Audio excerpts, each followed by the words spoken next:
sindicatos, imunidades, entidades de educação e assistência social sem fins lucrativos. Qual a diferença de uma entidade de educação para uma entidade de assistência social? Primeira diferença é que a entidade de educação, ela se propõe ao ensino, certo? A gente, na Procuradoria, tentava defender que são entidades que estão, de certa forma, protegidas, né? Aliás, protegidas não, mas fiscalizadas pelo MEC e pelas entidades de controle educacional, tipo Secretaria de Educação. Então, abrangendo o ensino infantil, ensino fundamental, né, ensino médio e o ensino superior. Tudo bem?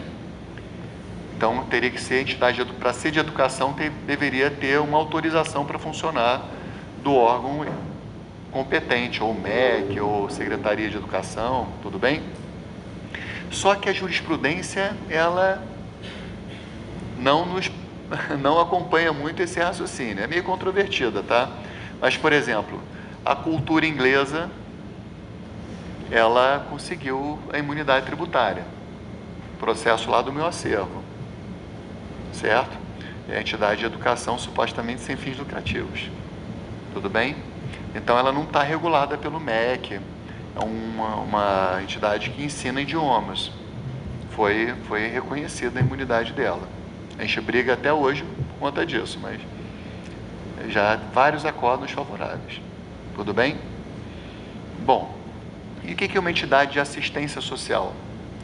É aquela que presta aquelas atividades previstas lá no 194, né, da Constituição, que trata ali, que é a Seguridade Social, abrangida pela assistência social, pela saúde, pela previdência.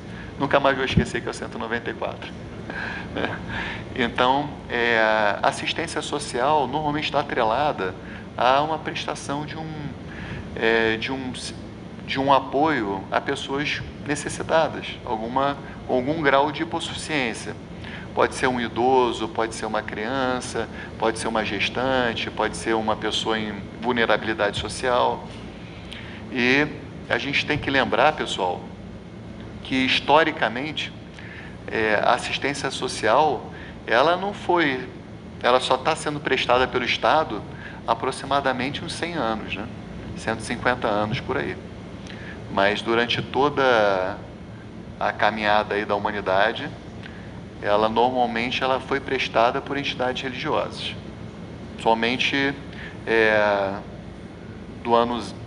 ali a partir do ano 0 até 1850 por aí. Tudo bem? Até hoje, tá, pessoal?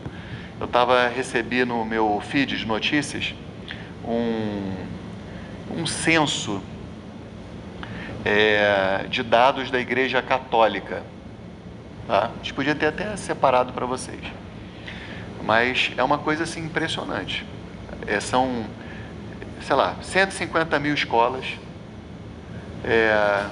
Dessas 150 mil, grande parte para a população carente.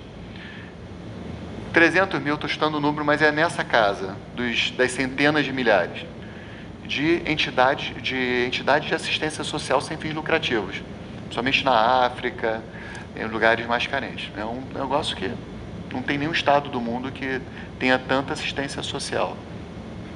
Então, mas aqui, pessoal, a Constituição é interessante. A reforma, ela dividiu, e aí é bom ter falado disso, porque ela inseriu essas entidades beneficentes ligadas a igrejas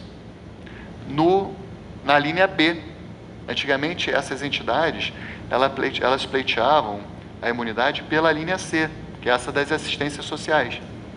Só que a reforma tributária, ela mudou a linha B, que era antigamente templos de qualquer culto, e passou a ser entidades religiosas e templos de qualquer culto, inclusive suas organizações assistenciais e beneficentes.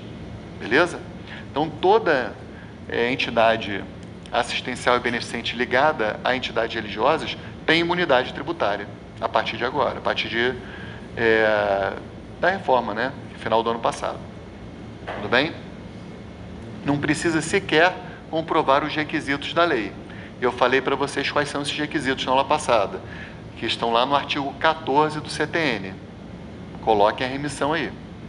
Para que essa entidade de assistência social e de educação sem fins lucrativos tenha direito à imunidade, tem que preencher os 3 requisitos do artigo 14 do CTN.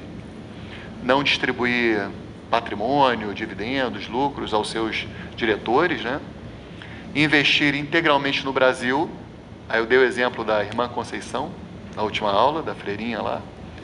E estar com seus dados fiscais devidamente escriturados nos livros fiscais.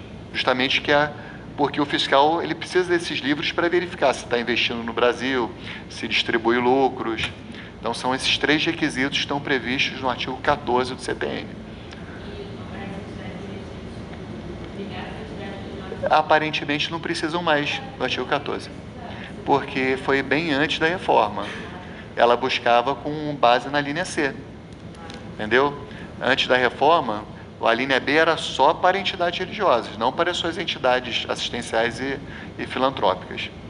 A entidade assistencial e filantrópica subiu agora, né, foi para a linha B após a reforma tributária, emenda constitucional 132 de 2023, desde o final do ano passado. Tudo bem? Bom. E aí, gente, tem uma súmula vinculante 52, que diz que... Deixa eu ver se eu acho ela aqui.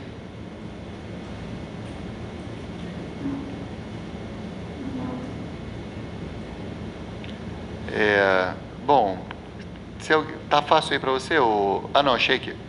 Ainda que alugado a terceiros, permanece imune ao IPTU o imóvel pertencente a qualquer das entidades referidas no artigo 156C, que são essas: partido político, entidade de assistência social, sindicatos, trabalhadores e entidades de educação. E a jurisprudência estendeu também para entidades religiosas.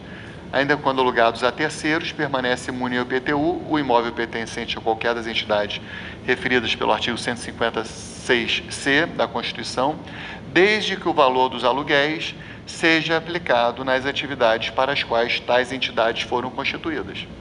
Beleza? Então, ele tem um imóvel, é alugado para terceiro.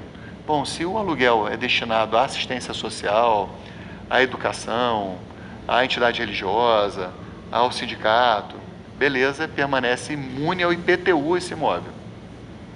Certo? Eu comentei na última aula que a Igreja Católica, pelo menos, tem muitos imóveis, né? Historicamente, pessoas foram doando imóveis para a igreja. Então, por exemplo, a Mitra Arquidiocesana do Rio de Janeiro tem uma quantidade bastante grande de imóveis. Esses imóveis, os aluguéis, se forem revertidos à entidade religiosa e às suas entidades assistenciais e beneficentes, estão imunes. Tudo bem?